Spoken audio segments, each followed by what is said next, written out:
மணி கரெக்டாக பார்த்தீங்கன்னா 5:30 மணி ஆகுது. இது நிறைய பேருக்கு இது தெரியாமல் கூட இருக்கலாம் நியூஸு. இது விழுப்புரம் பக்கம் கோழியூர் கிராமம் தான். பாருங்கள் 3 எல்லா ஏரியும் உடஞ்சி வந்து ஃபுல்லாகவே தண்ணி ஃபுல்லாகவே ஆயிடுச்சு.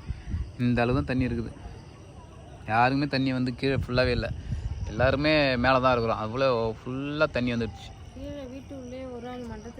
வீட்டுக்குள்ளேயே 6 ஆளுக்கு மட்டும் தண்ணி வந்துருக்குது. அதனால் வீட்டுக்குள்ளே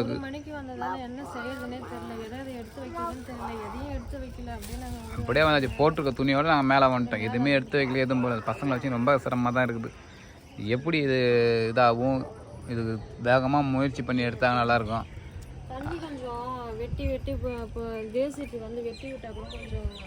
ஈஸியாக குறையும். அப்படியே இப்படி தான் இருக்குது. இது குறையும், எந்த அளவுக்கு குறையும் தெரில. இந்த மாதிரி தான் இருக்குது ஃபுல்லாகவே. இந்த சிலிண்ட்ரு எல்லாம் போகுது. என் கூட சிலிண்டர் தான் போகுது. ஃபுல்லாகவே தண்ணி, எந்த பக்கமும் தண்ணி. வீட்டு ஒன்றுமே பண்ணல, உள்ளே எதுவுமே எடுத்து வைக்கல. அப்படி தான் இருக்குது எல்லாமே. இப்போ இந்த வீடியோ வந்து பகலில் வந்து பார்க்குறோம். கண்டிப்பாக யாராவது இருந்தால்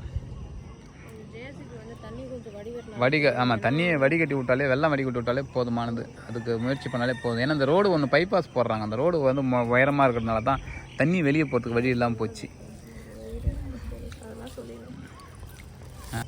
இந்த பக்கமும் நல்லா ஃபுல்லாகவே தண்ணி. சிலிண்டர் வேறு வந்துட்டு இருக்குது. இங்கே எல்லாமே தண்ணி ஆனால் போகிற மாதிரி தெரியுது. ஏன்னா போகாமே தெரியுது. தண்ணி வந்துக்கிட்டு தான் இருக்குது. ரவனா குறையவே இல்லை. நைட்டு இங்கே தான் வந்து படுத்துக்கணும். நாங்களும் எல்லாம் சேர்ந்து ஒன்றாவே படுத்துக்கணும். இங்கே தான் இருந்தால் ஃபுல்லாக நைட்டு.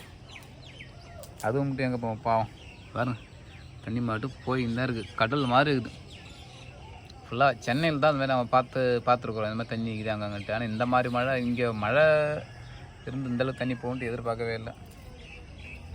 ஃபுல்லாகவே யார் வீட்டுக்குள்ளேயுமே ஜாமாங்கமாக எல்லாம் நஞ்சு வச்சு. ஏன்னா 1 மணிக்கு போல தண்ணி வர ஆரம்பிச்சிது. அதனால் எல்லோரும் உஷாராகலை. அதனால் யாரும் இதாகலை. இந்த வீடியோ பார்க்குறவங்க கொஞ்சம் கோழியூர் பக்கம் வழி இப்போ சரி செஞ்சு கொடுத்தாலே ஓரளவுக்கு தண்ணியை வடிஞ்சதுனாலே நாங்கள் ஓரளவுக்கு இதாகிடுவோம். அது அதுதான் பார்க்கணும். ஃபுல்லாகவே தண்ணி தான் இருக்குது.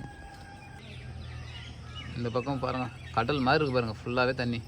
இந்த சைடு ஃபுல்லாகவே தண்ணி ஏறிட்டு இருக்குது. எங்கே பார்த்தாலும் தண்ணி தான். எப்படி இந்த நிலமை சரியாகுன்றது தெரியல. எல்லாம் ஜீரோலேருந்து ஆரம்பித்த மாதிரி ஆகிப்போச்சு. டிவி, வாஷிங் மிஷின் எல்லாமே ஃபுல்லாக மழையில் நனைஞ்சு போச்சு. படுக்கலாம் கீழே போயிட்டேன்.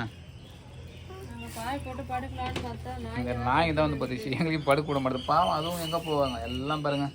கூடயே அதே கூட்டுனே வந்தாச்சு. அது யாரையும் விடலை. அவளையும் கூட்டு வந்தாச்சு. இவனை நைட்டு அழுவும் போது தான் எதுக்குல கத்துறான்னு வெளியே வந்து பார்த்தோம் போது தான் கண்டுபிடிச்சோம். தண்ணி நிறையா ஏதோ என்னமோ இவனுக்கு எதுக்கு கத்துறானோ அப்படின்னு வெயிட் பண்ணி வந்தபோது தான் தெரிஞ்சுது. இவனுக்குள்ளே வந்த நேரம் மழையில் நனைஞ்சிட்டானோ. அதுக்கப்புறம் தான் ஓஹோ தண்ணி உள்ளே வருதுன்ட்டு அப்புறம் உஷாராகி நாங்கள்லாம் பசங்கள்லாம் ரெடி பண்ணி அனுப்பிச்சிட்டு வெளியே வந்தோம். எல்லாம் ரொம்ப கஷ்டமாக போயிட்டுருக்கோம். இவனும் கத்தலாம் நமக்கு தெரிஞ்சிருக்காது. பெரிய நாய் வந்து தட்டும்போது எங்களுக்கு தெரிஞ்சது. கத்தும்போது எல்லாமே ஃபுல்லாகவே போயிடுச்சு. அவசரத்துக்கு கீழே இந்த பாலும் தண்ணி தவளையும் மட்டும் எடுத்து வந்தோம். வேறு எதுவும் எடுத்து வர முடியல. போர் கூட எடுத்து வராமல் வந்துட்டோம். ரொம்ப கஷ்டமாக இருக்குது. மழை பெய்யாமல் தான் பரவாயில்ல. மழை பெஞ்சதுன்னா ரொம்ப கஷ்டமாக இருக்கும். பாருங்கள் கீழே பாருங்கள். இந்த மாதிரி தான் இருக்குது. கீழே ஃபுல்லாகவே தண்ணி. கீழே இந்த மாதிரி தான் ஃபுல்லாகவே இருக்குது. கீழே வீடுக்குள்ளே ஃபுல்லாகவே 3/4 வாசி தண்ணி வந்துச்சு. என் வண்டி ஃபுல்லாகவே முழுகிடுச்சு. அந்த தான் தண்ணி போயிட்டுருக்குது. இந்த வீடியோ யாராவது பார்க்குறவங்க இங்கே எதாவது இருந்தால் இந்த இதை ஹெல்ப் பண்ணிங்கன்னா நல்லாயிருக்கும். தண்ணி போகிறதுக்கு கோவில் சைடு, விழுப்புரம் சைடு எதாவது பார்க்குறவங்க தான் நல்லாயிருக்கும்.